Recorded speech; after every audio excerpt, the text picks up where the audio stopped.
Hello, everybody. Welcome back to the FM Technical Area, the Football Manager podcast, brought to you by me, your host, Gaffer Graemo, once again.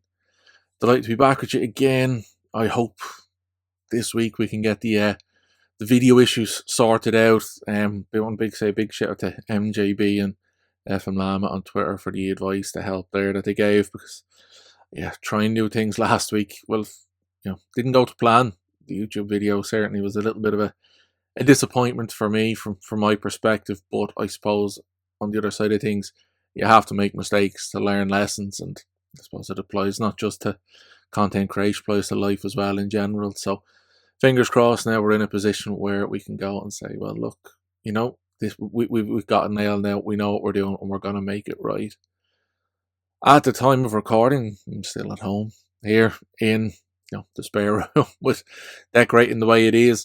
But at the time of release, this is actually going to be during my honeymoon. I am going to be away. I have no save updates. I have nothing to offer to you. The only internal discussion regards Football Manager at the minute for me, looking the next couple of weeks, is do I bring my Switch? Am I going to play Football Manager on the go as we go on our little adventure that we're going on? So that's a big discussion now. It might sneak its way into the bag, and if it's discovered on the security belt by the missus as we go through the airport, well, mightn't be the best start to a honeymoon, but we'll have to wait and see if it's a calculated risk that I feel worth taking. So I think at this point, there's no other, save updates. There's nothing else Football Manager to talk about at the time of recording. So let's just get straight into what we're talking about this week. It's the third of our footballing philosophy series. It's episode 11 of season 4 of this podcast, and today we're talking about the philosophy of pressing. We're talking about pressing innovations, and we're looking at 3 football managers, 3 coaches with whom pressing certainly was a key element to their management styles, a key element to how their teams played. And I suppose in an interesting sense, there was one coach who began as a pressing coach and changed. So we're going to have a little bit of a chat about the initial phase of how this coach pressed. And then from that point forward, we'll talk about then, we'll give an honourable mention to how they changed going on from that point, how their pressing style changed in their careers following that. So maybe that's a lesson for us to learn as well. So pressing, it has been the era of pressing, especially with the Jurgen Klopp, Borussia Dortmund teams reaching the heights they have, and then on into his years and successes at Liverpool. For footballing fans of an older vintage, perhaps, I hope I don't offend anyone by saying that, but like Arrigo Sacchi, I suppose, really his AC Milan side of the late 1980s and early 1990s, they were the real founding point of this new era of pressing. And the influences Sacchi has had, just like Bielsa and just like so many of those other coaches we've spoken about already, and we'll be speaking again about in the future weeks, these guys, the coaching styles, all of this, the pressing that they came from, especially with Sacchi, the pressing style that he initiated, he introduced to the world, really kind of changed how many people viewed the game. For many of us who play Football Manager, it's not too difficult to find success when it comes to pressing style of football. Go into the tactics creator, select Gegenpressing from the preset philosophies, go down to 4-2-3-1, plug and play, and it brings success. However, the thing is, that works now, and we don't know if that's going to work in the future. As we've said, there's so many unknowns at the moment with regards Football Manager 2025 that we're really going to have to say, again, reiterating this point today like I have done the past 2 weeks, and I will do over the next couple of weeks again, what is it going to be the route to success when it comes to tactics? And the key for me, my understanding, is knowing the undermining principles that inform every philosophy and form the approach that we want to take. So if we can understand what it is that is involved with counter-pressing, involved with pressing innovations, our preset Gegenpressing 4-2-3-1 may no longer work, but we know the route to success at this point in time.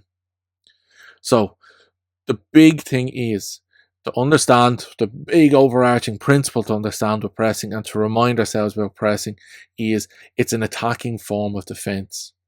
It is a collective desire to hunt the ball down, disrupt the opposition, and hit them with an intensity and a really aggressive attacking style of football. There's not a particular passing style that can be seen here. It can depend on the areas of the pitch. There's not a particular way of setting up a team or a formation. Any of this, really, when it comes to pressing, it comes down to a collective desire to work hard, to disrupt the opposition, win the ball back, and then from that point, use your speed, your intensity, and your technical skills to really, really hit home the fact that this is a team that is going to make the 90 minutes you play them an absolute nightmare. And that's the feeling you want your opponents to have when you play them, especially if you are going to be going with a pressing style in Football Manager 2025 and beyond. So when it comes to pressing and pressing innovations, where do we start? Well, for me, look, there's no other place to start other than with the man we've mentioned so many times already. Kind of one of the key instigators of the modern era of football pressing, one of the key inspirations to how it has become what it has become, and that is Arrigo Sacchi. Now, unfortunately for me, and I don't want to make anyone out there feel any old in any particular way, I can't remember Arrigo Sacchi's great teams. The the Milan sides that had the great success under Sacchi, unfortunately, those teams played before I was born, believe it or not. Sorry about that, now I'm making you feel old. But the Sacchi team, at Milan teams, that was before I was born. Like that, the Italy teams that we've seen that Sacchi coached, again, a little bit early on in my football memories that I can't have any particular recollection of. It wasn't until a couple of summers ago I picked up this fantastic book that I can't recommend enough, The Immortals, the story of Sacchi's time at Milan, talking about the great success he had there as a coach and, the impact he had. That really kind of got me very, very interested in Sacchi, having, heard mentions of him, talking about Jurgen Klopp, being a Liverpool fan. But then really getting to know what Sacchi's approach to management was, it really got really, really inspirational. This great book. And as it says on the back, the headline from L'Equipe on the 25th of May 1989, the day after Sacchi's side won the European Cup, football can no longer be the same. And that's really the impact that Sacchi has had as a football manager. His team harassed and pressed the opposition, didn't give them a moment's rest, and really and truly wanted to go out there and, impose themselves on the opposition like no side we had seen before, in a style that no one had really seen before. This was a team that wanted to defend from the front foot, defend right from the go, and be assertive and aggressive in how it was they defended across the pitch. It was a 4-4-2 formation that had a zonal approach that was all about high pressing. Every player given the instructions zonally, what high pressing, where they have to press, where the energy comes from, and where the squeezes come from up the pitch. Oftentimes with Arrigo Sacchi, the opposition centre backs would be the trigger. We've got to remember that this is a time where football pitches are not what they are. Centre backs were not necessarily what we see now. So like that, the comfort on the ball of a centre back, the possession side of football, it wasn't what it is and what we've seen now in this modern era. So really with Sacchi, his teams targeted the opposition centre backs as their pressing triggers. And when we go to create the Sacchi formation recreated on Football Manager 24, one of the things I want you just to remember and think of there is the opposition instructions of pressing the opposition centre backs. That will be your key trigger when you are going into your match day situations. With this 4-4-2, the zonal pressing approach, it was all about having a high defensive line, high line of engagement, but the lines were compact in between. Not an awful lot of space to play in between. Often like that, the two centre midfielders of this 4-4-2, in the great Sacchi era, it was Carlo Ancelotti and Frank Rijkaard. What you saw here was a kind of a defensive pivot almost, that they could screen the back line and then kind of be creative in their use of the ball, energetic in their use of the ball, and the key instigators in the attacking phase. Because like that, the team was all about creating spaces in attack. The team wanted to open the pitch up, create spaces, find ways in which they can play the ball in, and then really kind of draw the opposition, having drawn the opposition out, taking them apart by regaining possession. It was all about then finding the spaces in the disorganisation of the opposition as we're in a transition phase and exploiting these spaces really. Defence would be key in terms of bringing the ball out when the team was building from the back. The idea was to create some space then for the centre midfielders to play. So what would happen would be then two of the great defenders of football, two of the great Italian defenders, two of the great Milan defenders, both happened to be in this Sacchi side, Franco Baresi and Paolo Maldini, two of the most technically gifted defenders I think we've ever seen. And with these players, they could bring the ball forward, maraud as fullbacks in terms of in respect to Maldini here, obviously Baresi being the centre back, but they could bring the ball up, technically proficient in terms of their passing ranges as well, and having a physical strike force up front, with one striker kind of being the link-up play there as well. You've kind of really kind of got an opportunity here that the team could go direct when it needed to go direct. And then with the likes of Ancelotti, with Rijkaard, Maldini, Baresi, you've got technically proficient players as well that can play a short passing game when and if needed. With the centre midfielders offering a double pivot, a screen in front of the back line, you then have two wide midfielders outside. The wide midfielders would like that try and narrow, kind of diagonal run, something we've seen a lot in modern football with the inverting forwards and the inverting wingers. And then overlapping fullbacks, in particular in Maldini's case, was it Tassotti on the other side, the right-hand side. They would be marauding forward, adding extra bodies to the attack, and then you'd have the main striker, more often than not in this era, was Marco van Basten, with the likes of Ruud Gullit acting as the link kind of player, the 10, the deep lying forward to an extent as well. So, that is the principles of Arrigo Sacchi. It's a 4-4-2 that's high energy, it's compact, and it's all about like that, being variable in attack and attacking the spaces. So when it comes to recreating an Arrigo Sacchi style in Football Manager, we're going to have to be quite, respectful here on how it is we do, because again, a different era in football, but trying to translate that to the Football Manager match engine and trying not to use the preset Gegenpressing instructions that we have here. So the mastermind that Sacchi was behind this great era of Milan's dominance in the late 80s and early 90s, this high pressing and zonal marking like that revolutionized defensive tactics. So when we're going to create our own tactic here, we're going to go with a 4-4-2. Very simple, like that. That's how we need to begin here. Sacchi's formation is all about compactness and coordinated pressing. So in Football Manager, I will set it up as the following way. Goalkeeper being sweeper keeper on support, because we are going to be playing a high line here. We want our goalkeeper like that to be able to, again, act as that 11th outfield player when and if needed. Our fullbacks on left and right are going to be fullbacks on support. Maldini and that would push forward. They would a little bit higher, but we'll get into that then in the player instructions. Our two centre-backs are central defenders on defend. Again, respecting the time, respecting the era, like that, ball-playing defenders were not a key component of the Sacchi style. The two centre-backs were just responsible like that, being the foundation point, being kind of like the base point that the team kind of would then work around. They would kind of be quite rigid in the team. On either side now, like I said, we're not going for wingers, but we're going for two wide midfielders, and both of these on support. Wide midfielders like that, they perform the attacking defensive duties that we need on the flanks. They're a little bit, less aggressive than a winger. They can act a little bit narrower here as well and offer those outside spaces for the fullbacks to push in and attack on the overlap.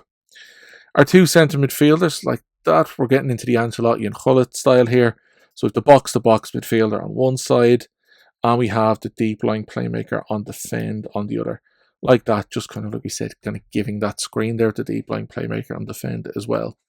Again, up to you. They can rotate on sides here as well. Personalised player instructions would be the key here. Doesn't matter whether you line up the box-to-box midfielder on the left or the right-hand side. That's completely up to you, the squad you have available. I'm just going to line them up in this way here.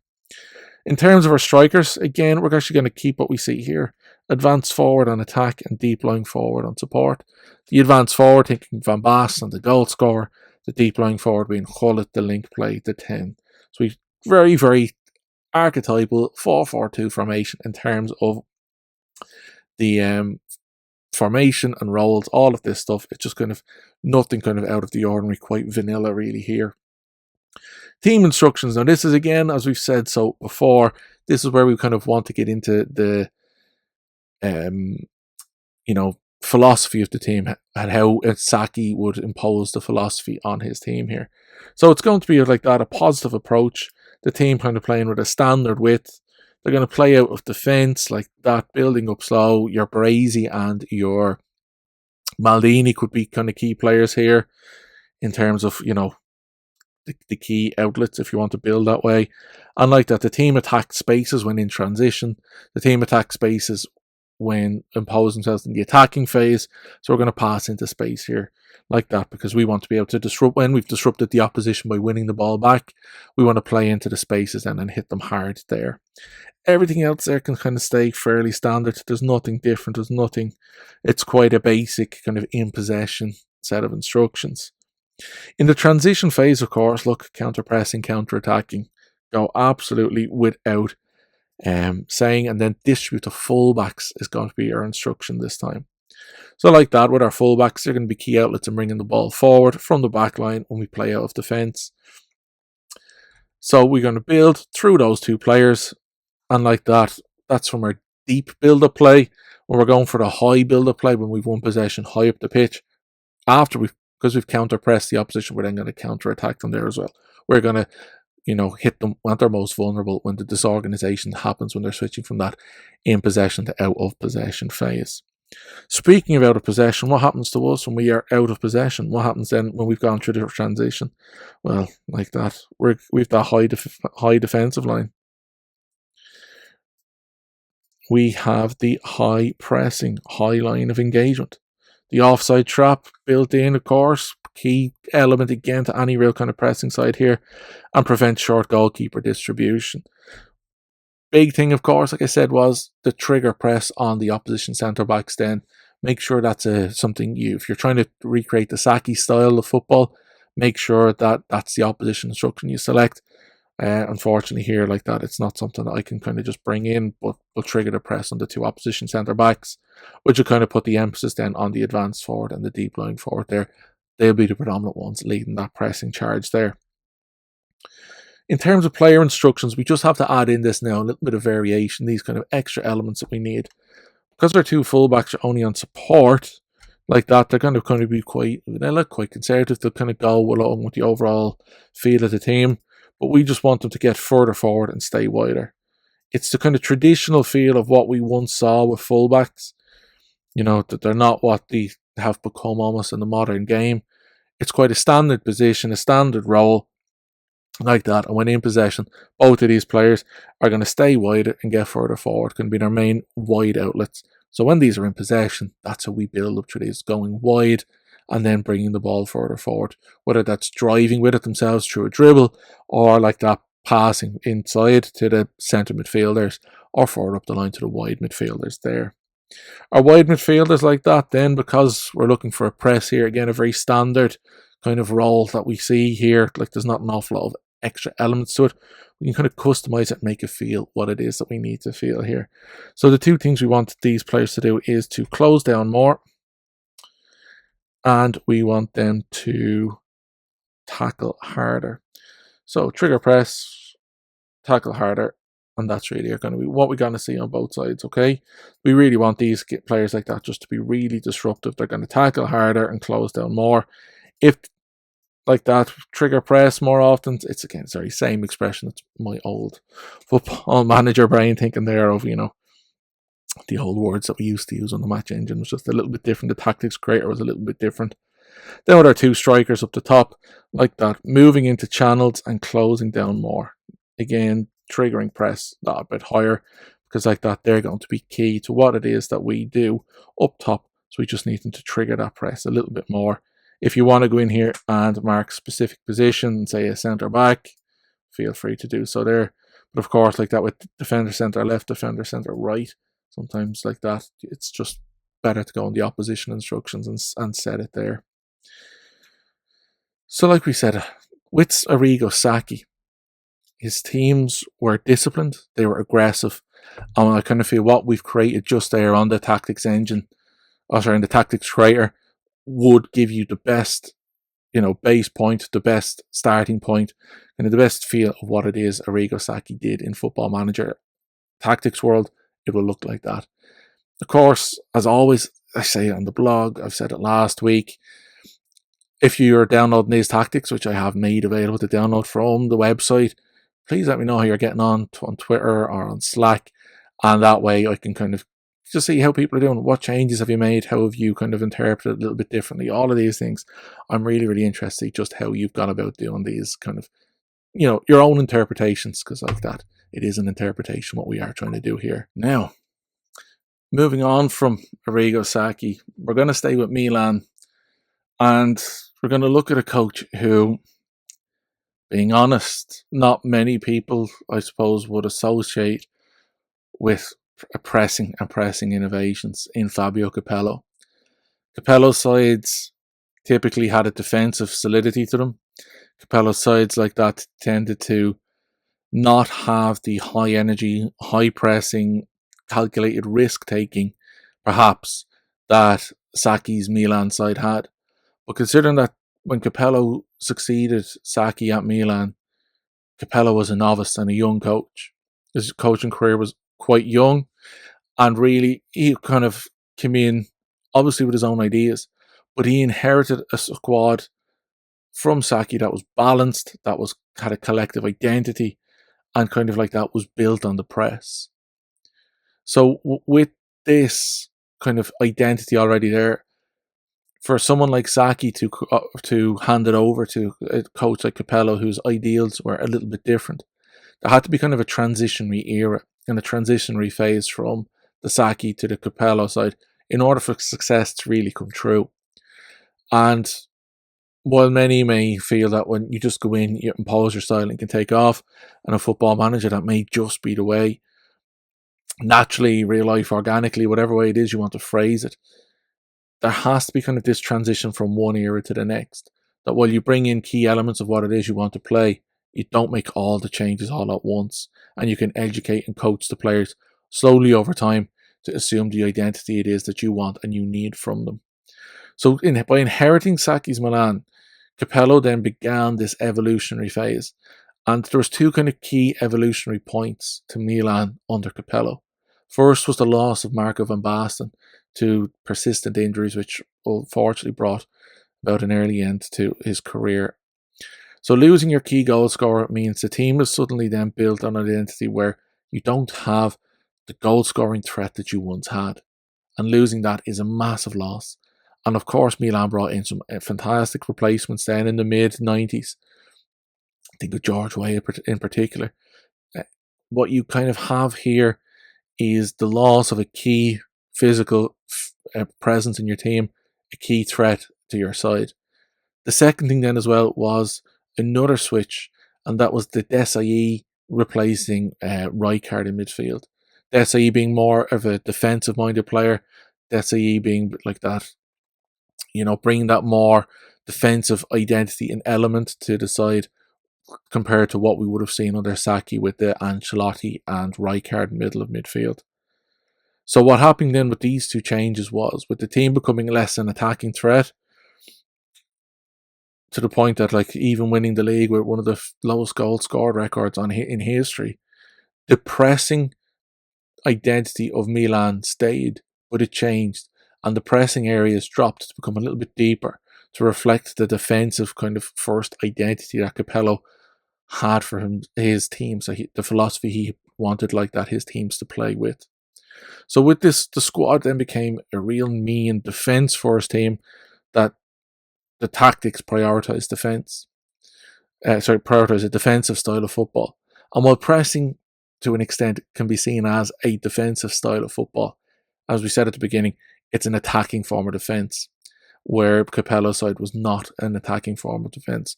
But we still need to pay respect to the pressing style and the way that Capello's sides pressed.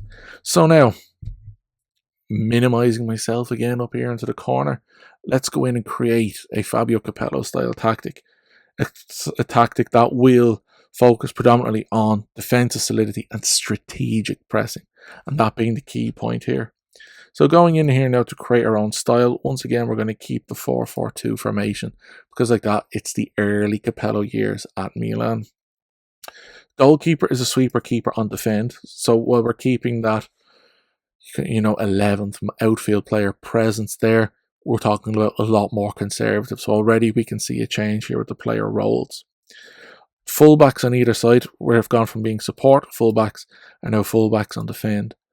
They are keeping in line to make simple passes down the line.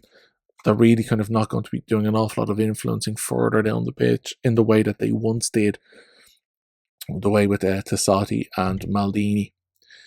Our two centre backs like that, central defenders on defend. So we've got our back line sorted now. And we can already see 3 big changes to what we had there with Saki before.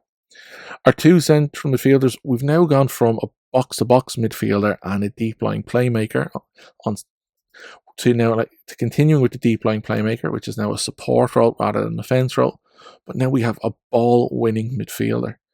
We're thinking now of Desai here. It's a ball-winning midfielder on defend. Predominantly like that, win possession of the back and recycle it. And with a deep line playmaker there, you've got your key then creative instigator for the attacking phase of the game. When you move from defence to transition to attack, the deep line playmaker is going to be your hub here. Left and right side again, we're keeping with the wide midfielders on support. Kind of like that, not out and out wingers, just kind of like that. 2 kind of almost centre midfielders flanking the 2 inner centre midfielders, if you really want to put it that way. Up front now, we've keeping the advance forward on attack, but we've now got a target forward on support. And with the target forward then, we've kind of got the focal point there again. So you got your 9 and 10. This time, the 9 is not the advanced forward. Kind of like that, you've got the big, strong, physical presence in front of a target forward, with the advanced forward profile changing to being more of the goal-scoring threat. I like to think of it in an Irish sense, I suppose, as the Niall Quinn, Robbie Keane effective like that of 2002's World Cup. Imposing his identity was not just, of course, through formations and player roles. What we wanted from what Capello did, as all coaches do, is they instruct their team to play in a particular way. This team was not an attacking or a positive team. This was a balanced team. A team that would attack and defend in a very balanced, calculated, measured approach. In possession, the width is a standard width. The team will play out of defence like that. Again, slow build-up play, technical players that you have there as well, certainly capable of helping you build up there. But now we've kind of got the work ball into box. So again, it's a team that's not passing into space anymore. It's a team that is like that, calculated and measured in its approach into the box. And if you have a side where your forwards might not be the best in the league, but you've got a mean defence, perhaps the Capello style is going to be for you. This again is going to be a side that's potentially not going to score an awful lot of goals, but with this mean defensive approach, you should not concede many chances and many goals either. In transition, again, now we're going to see this team, when possession has been lost, will counterpress. But when possession has been won, will hold shape. So again, win the ball back, be aggressive, be assertive, counterpress, but it's not all-out counter-attack then. It's measured possession kind of football once again is what we see. And instead of distributing to full-backs to start, we're going to actually distribute to centre-backs this time. So again, the identity's changing and we're no longer counter-attacking when we've won the ball back. We're going to hold our shape and we're going to build up through our centre-backs. So again, it's a pressing style of football that's now slower and a little bit more measured. Out of possession then, what's the way going to be? It's going to be the high defensive line once again. It's going to keep what Saki kind of did well, and of course the offside laws being a little bit different at the time as well. The higher defensive line was like having an extra player on the pitch. It's a standard line of engagement, so in the modern parlance that's mid-block, so like that compact lines is what we see here again, but preventing short goalkeeper distribution, again calculated pressing.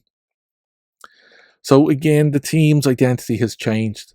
We're no longer high pressing with a high line of engagement. We're now high line, defensive line, but mid block. We have, a slower build up play. We're not going to break into counter attacks, but we still have those elements of like counter pressing. We still have to prevent short goalkeeper distribution. We're still going to play our defense. So it's kind of like that, a transition of elements, a transition of philosophy from Saki to Fabio Capello here. Our player instructions then, just to kind of finally get those extra little elements added in. What way are we going to do it? Well, look, although our fullbacks are on defend, we just like that want them to stay wider, and like that because they're on defend, they're going to cross from deep as a preset. So that really kind of identifies with what we've seen with a Fabio Capello style defence at Milan. The fullbacks would sit deeper, they'd cross from deep into the box, but like that, they would stay wider. They still would be a primary outlet in the outer areas of the pitch. Our wide midfielders, though, this time are going to have a little bit of a slight change. We're going to see them now stay wider, and we're going to see them cross more often. So again, trying to make the most of the fact that we now have a target forward up front. We're going to cross more often, and we're going to stay wide. So really like that, although we're working the ball into the box, our primary route into the box is going to be through that number 9, that target forward, and crossing into the box, whether it's from the wide midfielders or it's from the fullbacks who are going to be crossing deeper into the box. We're going to work it into the box, be patient, and it's all going to go through crossing into the target forward. Our 2 strikers then, like that, then we're going to give them the primary responsibilities here of holding up the ball, and we want them then to close down more. So we want them to press more.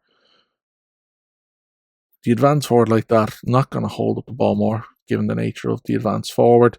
The target forward will, because of the nature of the target forward, but like that, the trigger presses more often.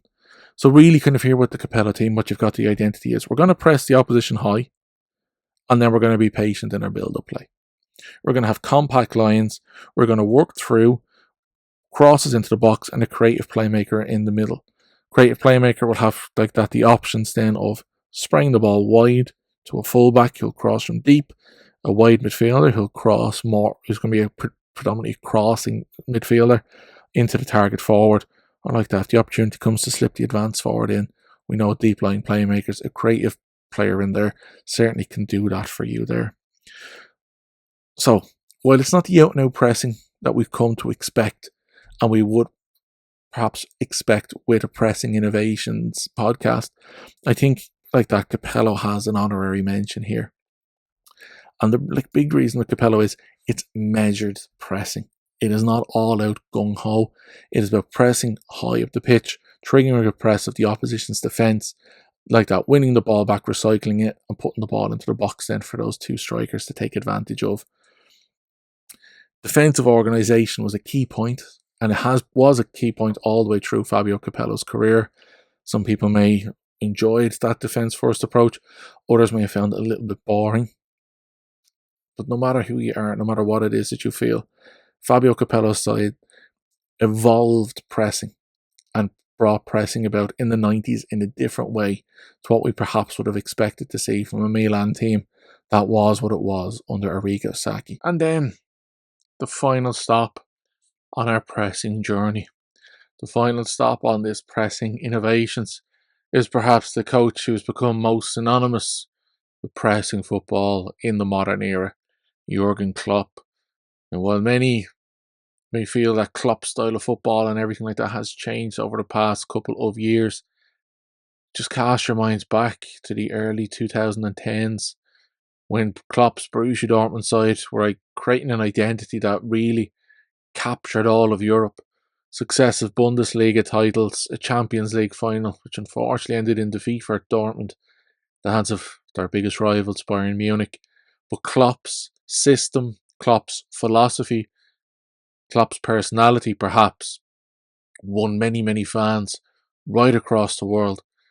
His heavy metal football was all based upon the pressing style of football that he played himself towards the end of his career at Mainz. The style of football that meant that he was taught by a coach, Wolfgang Frank, at Mainz, who himself was a massive fan of Arrigo Sacchi himself. And it doesn't take an awful lot of research, an awful lot of understanding to see that Jurgen Klopp and Wolfgang Frank, both coaches, both managers, spent a lot of time analysing and studying the ways in which Arrigo Sacchi's Milan style side played that style of football. The whole principle that undermines a Klopp pressing system, the heavy metal football, was very simple. Was win possession of the ball high up the pitch, as high up of the opposition as possible. Force the turnovers in their own defensive third, in your final third, and can really try and play in then these congested spaces, work your way through the disorganisation and capitalise on this confusion. Compact and high lines. If you look at any Jurgen Klopp team, you'll see those compact and high lines were a true characteristic of his teams at the pomp, at the height of their powers. They had a pressing trigger in every game. Pressing triggers would often vary. Sometimes like that, they try and press the back line high as possible, work on the centre backs. Sometimes like that, it could be a full back or a centre midfielder, a pivot player.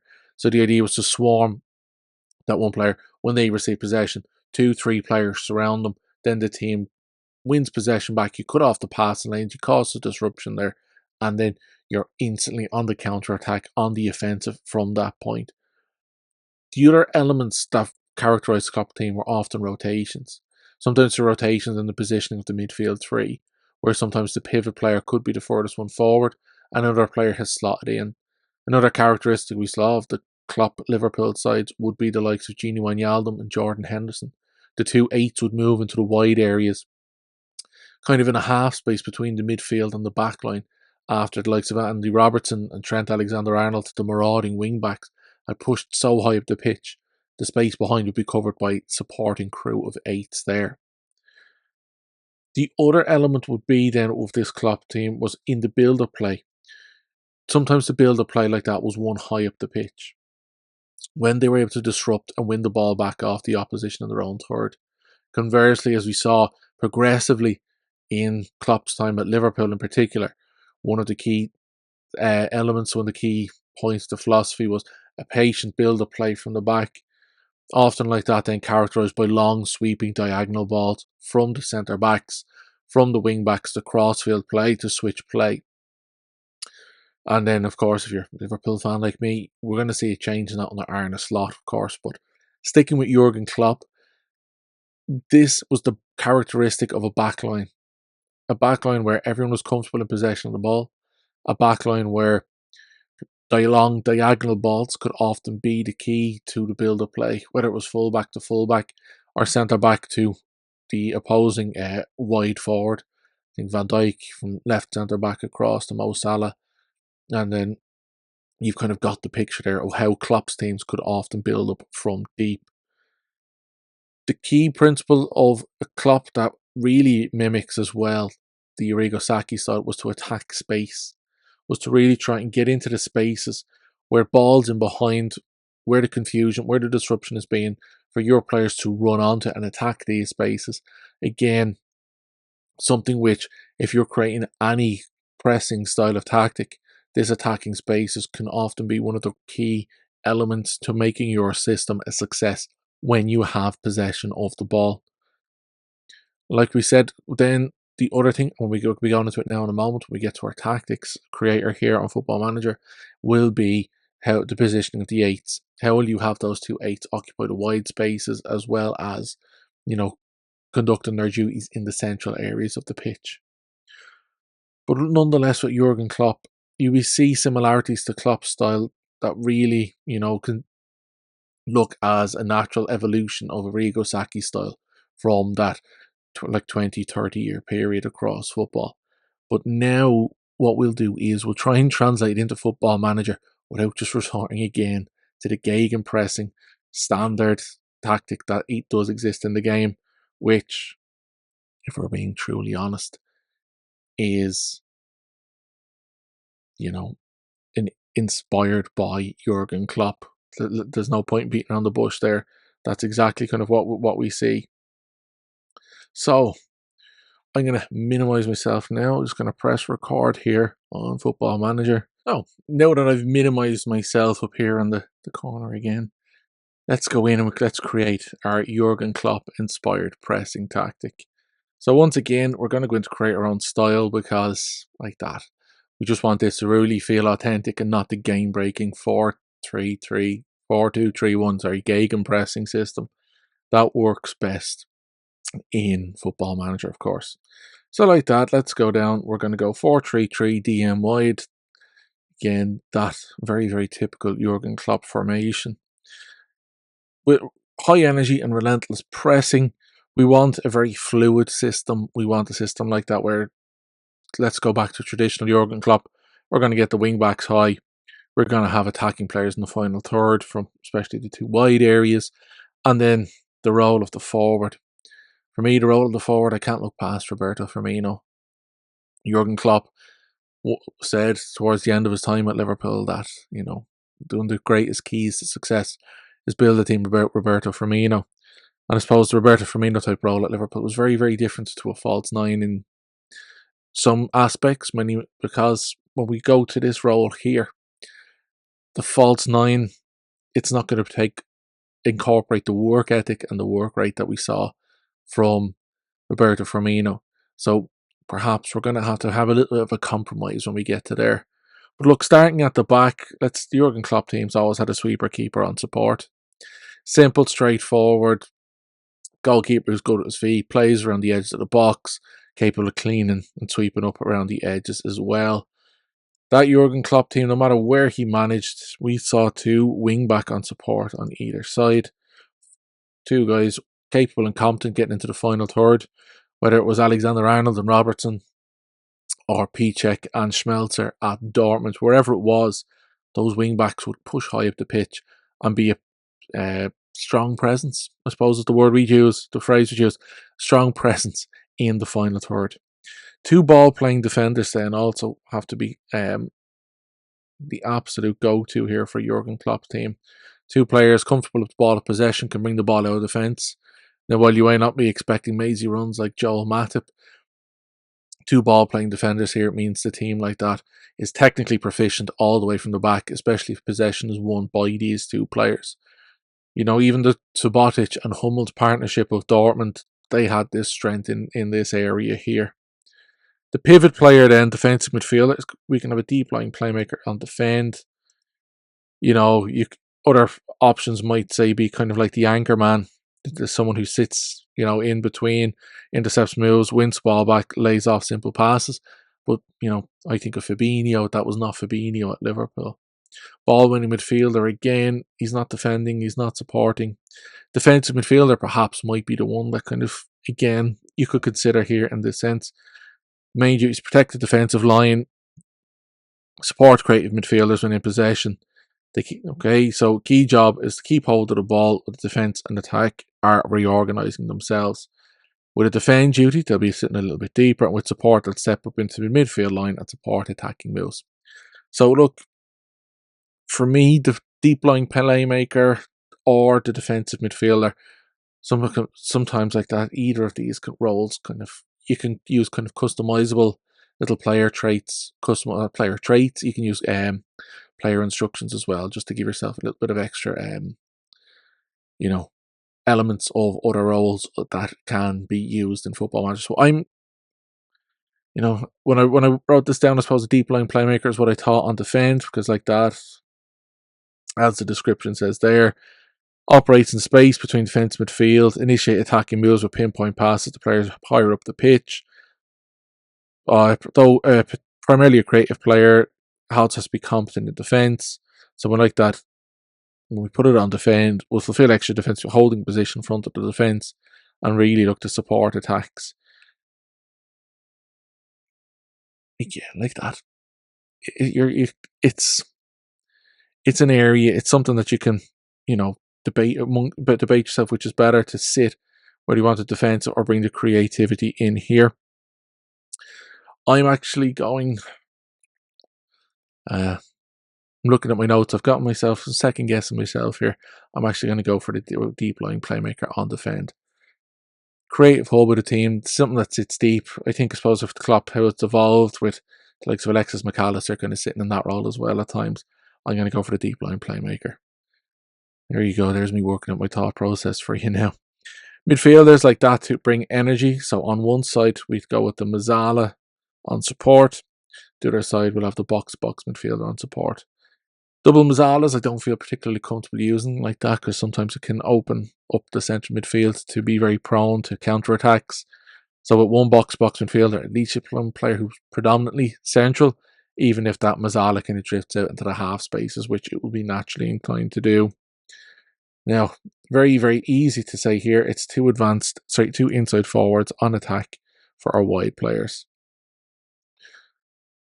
Two players cutting in being an attacking threat for your primary goal scorers, coming across with runs diagonally into the box. Hard to track, hard to manage. Opens up space if you try and overcommit and move central defenders around to try and occupy them. So like that, two inside forwards on attack driving in towards the central area, where up front we're going to go for a pressing forward on attack. So like that, someone who'll chase the opposition, try and win the ball back in the pressing forward, as well as then trying to get on the end of attacking moves themselves. You know, the compromise there, like I said, Roberto Firmino, some may have considered to be a false nine. He was a false nine and a pressing forward in, so many ways that the pressing forward, I feel, just brings out the best of this role, even in the post Firmino era, as we saw Klopp at Liverpool. Team instructions then. Klopp was a positive-minded coach. There's no two ways about that. So his teams, he would like them to play a positive football and play things in the right way. We're going to go for a wide width, really opening the spaces up, making the pitch as big as possible when in possession of the ball. A team that plays out defence like that. So many technically gifted players across the back lines of Klopp's teams that he's managed at the highest level. So playing out of defence, of course, has to be the way to build there slowly. Passing into space, like we said, just like Arrigo Sacchi, finding pockets of space, finding areas that once you've disrupted the opposition by pressing and winning the ball back, you attack the spaces then. And passing into space will mean your players will attack those spaces after the pass has been made towards them. Being more expressive as well, the Klopp like that. It's like the coaches we spoke about last week, like Arrigo Sacchi even to an extent as well, allowed his players that bit of expressive freedom when in possession of the ball to try and create opportunities, to try and bring the unpredictable around and let their true qualities and traits shine. In transition, again, it's the typical counter-attack, counter-pressing approach here. We're going to counter-press. When we win the ball back, we're going to counter-attack. And when our goalkeeper's in possession of the ball, he's going to distribute quickly because really we want to keep the intensity up, the tempo up, and keep the opposition like that on the back foot. Harkening back to Arrigo Sacchi, who liked his teams to press and defend on the front foot. Out of possession then, what way do we want things to look? Well, we have a few little things we need to kind of take control of here. That much higher press means a higher defensive line. So we're like that. We're really going to go at the opposition at the top, really pushing them back on as high as possible here. And the defence is going to support that as well. The offside trap, again, naturally is built in. So it means that like that, we have our sweeper keeper here ready to clean up any balls over the top. Or if we can get central defenders with a nice bit of pace, recovery runs there can be ideal as well. Of course, then we have prevent short goalkeeper distribution. If we want to push up high up the pitch, force turnovers high up on the opposition, we're going to really squeeze the goalkeeper. And whether it's a kick off the ground, ball is in his hands like that, we're going to force him to go long.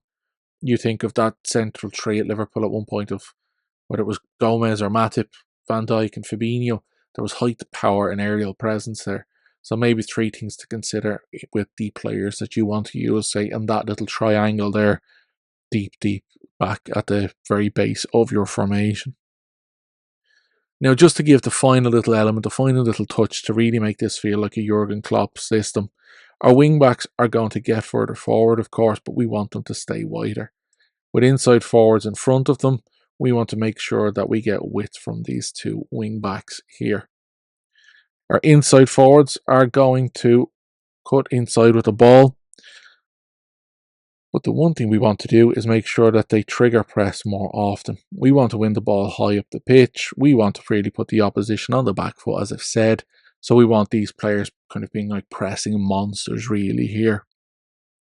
And with a pressing forward in front of them, a player who like that, we are going to make sure is triggering the press, really kind of getting on top of the opposition here. And, we could even say we want this player to tackle harder again, something that's built in here. So it kind of gives this player, if you want to go for roam for position, like Roberto Firmino did, absolutely by all means add this in. If you want this player to kind of drift around the top of the pitch rather than be a focal point, there is nothing wrong with this, because that's what Roberto Firmino did at Liverpool. He roamed from position. If you think back to, say, Robert Lewandowski at Borussia Dortmund under Klopp, he was a complete forward on attack. Someone who spearheaded attacks, crafted out opportunities for themselves and others, combined elements of link-up play and poacher play, as well as being a target forward, kind of in terms of the aerial presence there. So if you want to bring the Lewandowski element to this Klopp system, complete forward on attack, absolutely. Another consideration, considering the great forward that he had there. But really here then, like that, if you are going in to use the complete forward, just make sure you're going to trigger and press more often and tackling harder. Because if that's what you're doing, then you're kind of bringing the pressing elements in of a Klopp team, despite the fact that, we're, merging two eras of Jurgen Klopp's management, two eras, two different styles of football, two different players with different attributes and technical abilities, all of these things. We're bringing it together into one here. So a complete forward on attack like that, make sure he's closing down more and tackling harder. If you're going for the pressing forward on attack like that, you can add in the roam from position, and that will really then just kind of find the Roberto Firmino element there, the style that you're looking for. But really kind of there, I hope that you can kind of see that Klopp's high intensity and aggressive pressing style shines through. And again, if you're using any of these tactics and they're working for you, let me know how you're getting on, because like that, we're trying to do things a little bit differently. But pressing innovations of three football coaches: Arrigo Sacchi, Fabio Capello at Milan, and Jurgen Klopp. All of these are underpinned by elements, principles that all shapes had in common. Speed of attack, speed of recovery, strength, stamina, physical attributes that really kind of shine through here for the type and characteristic of player needed to play this style of football. Organisation and discipline. Whether that shines more through with the Fabio Capello team, which was a little bit more restrictive, or like that, you want to think of Klopp and Sacchi. Both of these had man-marking elements or zonal marking elements. This press was coordinated, it was organised, and the players were disciplined to follow through on these instructions all the way through. So again, if you are looking to find the perfect players for you and your pressing, make sure that these players have speed, strength, and stamina in abundance. And like that, then your training sessions, your focus is on developing these, focus on organisation of the team, and then discipline as well. That'll be kind of looked upon tactical familiarity and how well the player knows the role and the expectations upon them. These teams pressed either zonally, like Arrigo Sacchi, or man to man. And either of those, again, it's a conversation that in the modern game we can almost say has gone zonal. We press zone, we kind of zonal here, and we press man here. So it's like a hybrid style. So maybe you want to take in elements of Sacchi, right? Okay, we're going to press high up the pitch, but then what we're going to do is it's a zonal one. We're not going to trigger a press on any player high, but we're going to trigger a press if positions wide forwards gain possession of the ball, or the opposition's 10, whatever it happens to be. But no matter what, when you are setting up your tactic, just like we did there with the lines of engagement and the defensive line, these lines need to be compact and high, because compact and high lines truly underpin a pressing style. Though you could argue like that with Fabio Capello, the team's pressing like that was just that mid block with a high defensive line. So a real compact line of engagement, compact lines right in through the central third of the pitch. So again, if you want to kind of look back to that early Capello style there, but for Sacchi and Klopp again, it's their high lines. The other consideration is your pre-season. You think back to all of these teams, you think back to all of these coaches, and we just mentioned that their speed, strength, and stamina. All of these can be trained in pre-season through the physical training sessions, quickness, endurance, and resistance. You'll build up what it is in these players that they need to do to take on just the physical demands of playing a high pressing, high energy, relentless, intense style of football. So during your pre-season, you need to make sure really and truly that you are emphasizing every session to get the physical elements across for the first couple of weeks. And then from that point on, from maybe this by the end of the second or third week of your pre-season, the physical sessions can take a backseat. You focus on tactical sessions and game time as well, even using the match practice sessions as well, which can be very valuable in building up familiarity with tactics. Because no matter what happens, if you were trying to play and incorporate and use the philosophies of Saki, Capello, and Klopp, you are going to be playing an extremely demanding brand of football, where squad depth as well as the physical fitness attributes we spoke about are an absolute necessity. Having strength and depth and rotating constantly, that will be one of the best keys to your success if you try and play a high intensity, high pressing style of football. As we've seen with Klopp, his system evolved. Whether that was through being figured out or because of the physical demands on player, that's a debate many people can have. But really, in the modern congested calendar, can we play high energy gegenpressing football all season in Football Manager and then finish the season strongly? Because when it gets to that run in, you don't want your players dropping off like flies.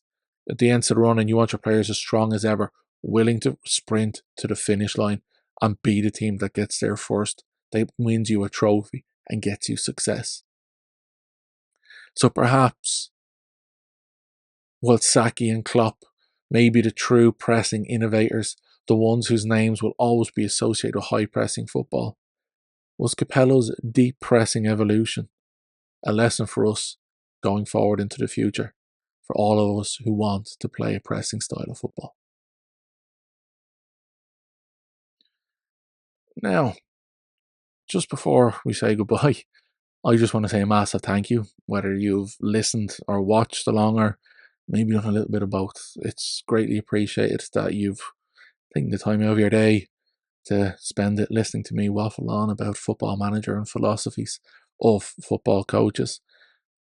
If you have enjoyed the podcast, all I'd ask for you is to leave a review, give us 5 stars. That'd be great, of course, on whatever podcast service you listen to. Share on your socials, so just retweet the pod, or like it even, give us a comment again, whatever. Just share it away there. You'll see the profiles linked below. And as well, come and join the FM Technical Areas Slack channel as well. We get conversations going as we approach the run in now to FM25, and we get the excitement start building up there. We can have chats about some of the different elements that we want to get talking about.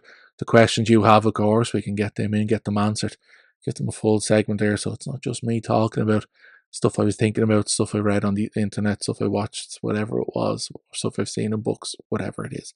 So again, if you have any questions, stuff you want me to answer, stuff you want me to talk about, send them in. I got a great list last year, and the way the year went this year, I really ignored the list. So I think it was Matt that sent that in? Forget your name, I do apologise. I have that list, I've been thinking about it all day, and I really kind of just want to, figure it out for FM25, especially those What Would Gaffer Graemo Do series where you ask me to take control of a club. I'll take control of that club, we'll talk through it on an episode. I'll see what signings I make, what tactical innovations I do, and then we'll see how a season goes with, my input and influence on a club. So if you have a club like that you want to suggest, again, that's great. I'm going to be talking about other things like recruitment focuses, scouting, youth development, whatever, all of the traditional Football Manager topics. So if you have any questions, anything you want answered, anything you want me to hear my own thoughts about, whatever it is, your own opinions you want shared, feel free to get them in. They are greatly appreciated. But look, I won't keep you any longer. I want to say a massive thank you again. Enjoy the rest of your day. Enjoy your Football Manager playing, whatever it is that you are doing. Stay safe, and I'll talk to you again really soon. Bye now.